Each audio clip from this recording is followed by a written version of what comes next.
So let's start with phase 1.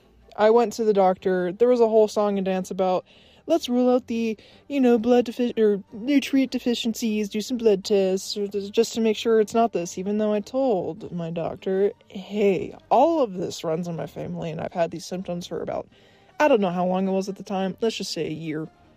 And so, we deal with that whole song and dance, blood tests are fine, do more stuff and things until I get some referrals. It's still this is months at a time I'm covering in this very short summary, but so I finally get some referrals, and I'll just say rheumatology for the sake of simplicity. The phone calls usually went something like this. Hey, I have a referral from this doctor. My name is this, and here's my information. This is my concern for my health, blah, blah, blah.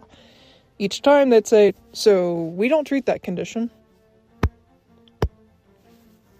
Do you still want to make an appointment? Oh, I said, maybe not. I don't want to waste my time and money, but I live in the USA, and so that sucks because of a million reasons right now, and also, I don't have to elaborate on how terrible the medical system is, right? Then we get to the last appointment that I tried to make, because again, multiple times, I forgot how many times, it was so many. I got rejected before anything else, not even willing to diagnose me, apparently. So, this last one, the receptionist answers, and I can tell by her responses she's not a nice person. Yikes. Call her, give her the information, and she's like, yeah, so I don't see your information. Yeah, I don't see that referral anywhere, so you're gonna have to ask your doctor to fax it over. Call back in a week and we'll see what happens. Click. Didn't even give me the time to say, okay, thank you, goodbye. No pleasantries. She didn't even say hello or anything like that. It was just a weird, probably rude person.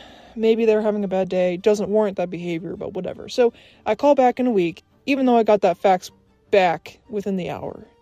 Just in case I run into some BS where she was like, well, actually, you're supposed to wait the full week, just in case of blah, blah, blah. So I waited the whole damn week. And then when I call again, she says, actually, yeah, so I still don't see your referral, so... And she just trails off, expecting me to respond, and I give up, I guess, but at this point, I'm done. She's being rude, and I don't like, assuming what may be happening. I don't think her behavior was warranted in the slightest.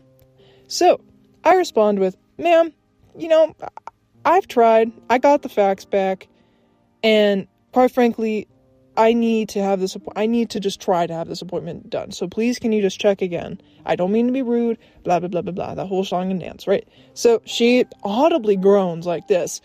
Ugh, fine. Yeah, I'll do that. Was this an angsty fucking 13-year-old working at the front desk or some shit? Also, I could hear how long this bitch's nails were, alright? Because of how loud it was. It was clack, clack, clack, clack, clack, clack, clack, clack, clack. So she does that for about 30 seconds, and then she says, yeah, so I see X, Y, and Z, this condition. Oh yeah, so we don't treat that. Goodbye. Click. Did not say, do you want to still make an appointment? Did not give me any decent, basic pleasantries. Nothing. Zero people skills. Zero. Horrible. I feel like I'm sounding like a boomer right now. People don't know how to talk these days. This generation's terrible. I don't know. Anyway, so that was my experience with that. I gave up on that. Eventually I went back to my primary care doctor. And she was like, oh, all of them rejected you. That's great. So she did some tests on me again. Some other blood tests to rule out some other things. And so I finally got diagnosed with some bullshit that I knew I had the whole fucking time. Wow. Took 2 years. 2 fucking years of doctors. On top of that, I also saw some other specialists for some other issues I have. That's fun.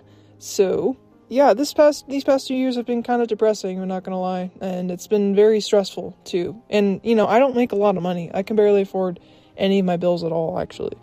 That's a long story. But, all this shit has copay and some other random costs that insurance is like, ew, we're a multi-billion-dollar industry. We can't afford to pay this extra $100 for your appointment, even though you pay an exorbitant amount of money just to have insurance. So we're just not gonna do that because we don't feel like it. Yeah, fuck you. So even though to other people $100, $60, $20, those random charges might not be that bad, it is for me. I am on a tight budget, I'll tell you that. So I don't really get to have fun like ever. I very rarely spend anything on myself besides groceries. Actually, I feel like I'm terrible with my money because of, buying food. So that's my experience. I'm still rolling some things out with some other specialists right now, but basically I'm not in a position to get any disability benefits, and even if I were, it would not be enough to pay my bills. I'm about to get medicated. Actually, I just got my drugs from the pharmacy today. So we'll see if that helps make the symptoms better. Huzzah. I don't know. If anyone can relate, just talk about it in the comments. I'll respond. I love chatting in comments and stuff. And also, I want more chronically ill friends. I need people to relate to, because I feel like I'm going crazy over here. Anytime I complain about being in pain, being tired all the time, it's like, yeah, me too. And I'm like, yeah, from your caffeine addiction. Yeah, that's crazy, which I get. I'm not disregarding those issues, but I'm saying it's like a different flavor that they can't quite relate to most of the time. My peers, So anyway, I'm going to stop rambling. Have a lovely whatever time of day it is for you, and don't do drugs, I guess.